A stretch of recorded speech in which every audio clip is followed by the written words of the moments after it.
Hey everyone, welcome to the ongoing Brawl Deck series here on Kayfabe TV.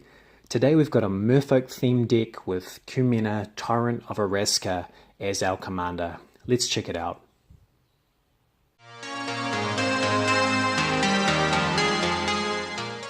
So this week's commander is Kumena, Tyrant of Araska.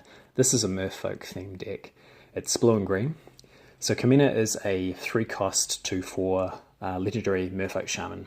He costs 1, a green and a blue. He's got a few abilities on his card as well, which really kind of hammer home the Merfolk theme that we've got in this deck. You can tap another untapped Merfolk you control to make Kumena unblockable. You can tap 3 untapped Merfolk you control, this includes Kumena, to draw a card. And you can tap 5 untapped Merfolk you control to put a +1/+1 counter on each Merfolk you control.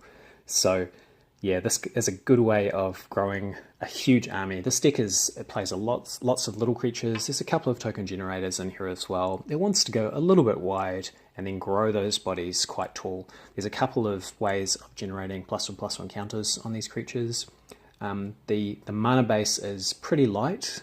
Most of our cards cost between 1 and 3 mana, so we're not playing too many lands in this deck, but it has worked quite well in my testing, so let's have a look at some of the other creatures that we have in this particular deck. Every creature in this deck is a Merfolk, apart from one, which is kind of a Merfolk, but yeah, it actually ends up being a Merfolk. So yes, every creature in this deck is a Merfolk. We're kind of spoiled for choice in Standard. There's a lot of Merfolk, so it means that we can kind of make sure that we've got the pick of the bunch out of this particular tribe. It's a lot better than making a Knights themed deck, even though we did manage to do that in our Ariel Brawl deck.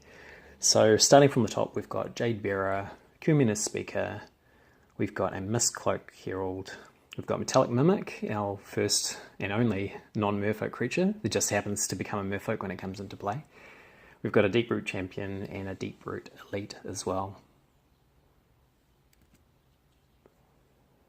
We've got the trusty Merfolk Branch Walker to explore for you. River Sneak, Silvergill Adept, which will absolutely draw you a card for 2 mana.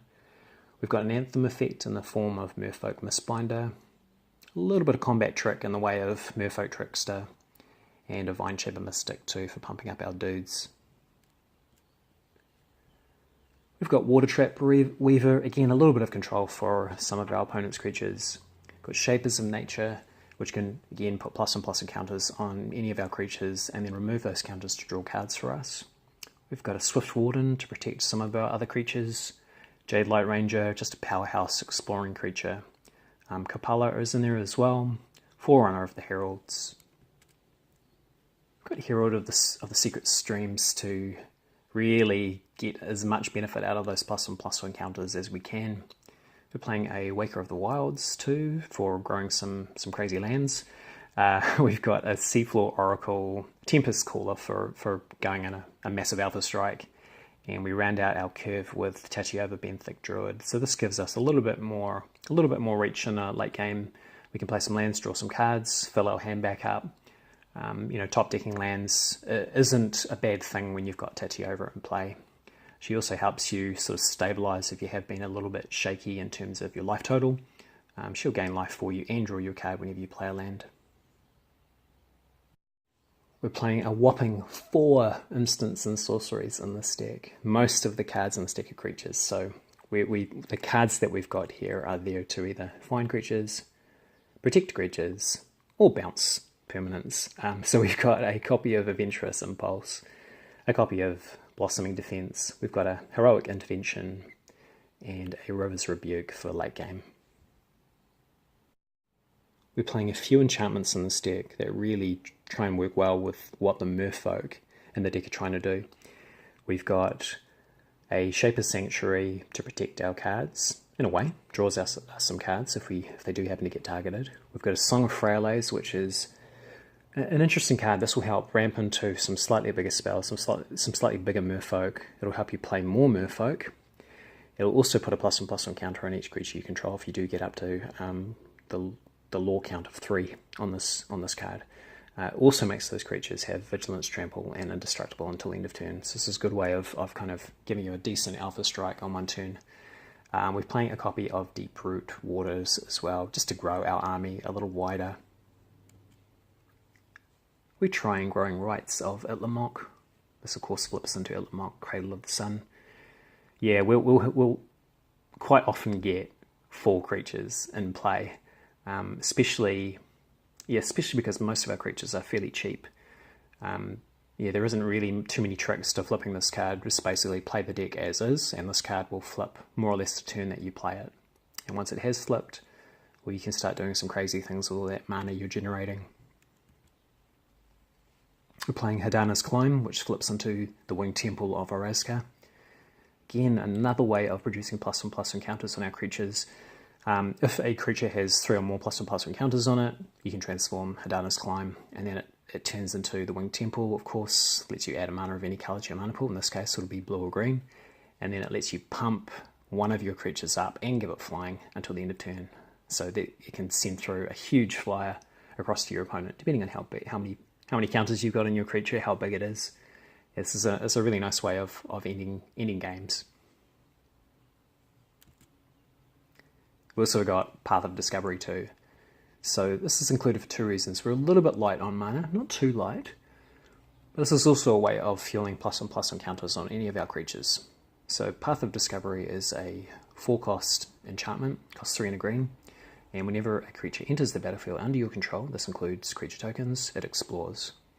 So yeah, good way of getting more land into our hand, making sure we're hitting our land drops, and growing our guys quite big too. So playing a total of 3 artifacts in this deck. We've got a copy of Lifecaster's Beastery. This will help you filter, and then it will also help you draw a card whenever you cast a creature spell. Vanquish's Banner, Naming Merfolk. Yeah, all of your guys are going to get a lot bigger. You're also going to draw cards off whenever you cast them too. And we round out the artifacts with the Immortal Sun. Now I speculate that this card isn't going to be around in Brawl for too much longer. So in terms of substitutions, well, really if any of the other Merfolk will do that, will fit in the deck. You could possibly look at playing a card like Nissa, Vital Force. Should be a decent inclusion in this deck, I think, or even Nissa, Steward of Elements would be a decent card to replace the Immortal Sun. So yeah, my speculation is this card is probably not going to be around too much longer in Brawl. It's particularly broken against opposing Planeswalker commanders. They haven't announced it yet, so we are playing it. It is really decent. But yeah, just keep note that I think it's probably not going to last too much longer in this particular format. And our lands, well, we've got just standard stuff here. We really need to make sure we've got lots of green and blue mana available at just about any time. So we're playing Evolving Wilds, Field of Ruin, playing an Unclaimed Territory, Merfolk. We've got Botanical Sanctum, Hinterland Harbour, and Woodland Stream as well. And then we're playing 7 copies of Island and 10 copies of Forest to round out the mana base. I've been playing this deck for about 3 weeks now, and it's really fun. There's definitely a few cards that you could leave out and replace with, say, spells or counter spells, or just ways of helping your Merfolk too. I think that the creature count for me is working just based on Kumena's abilities at the moment. I've had a lot of fun playing this deck. Kumena is a really valuable commander in the way that he is so inexpensive the first time you play him and can have a really immediate and dramatic effect on the board. You can also time him to make some really big impact plays too. So yeah, really decent commander. I'd recommend you guys giving this deck a try, and please let me know your feedback in the comment section below. And thanks for tuning into this video guys. We'll be back really soon with some more MTG and other gaming content. So hopefully we'll see you on the next video. Thanks a lot.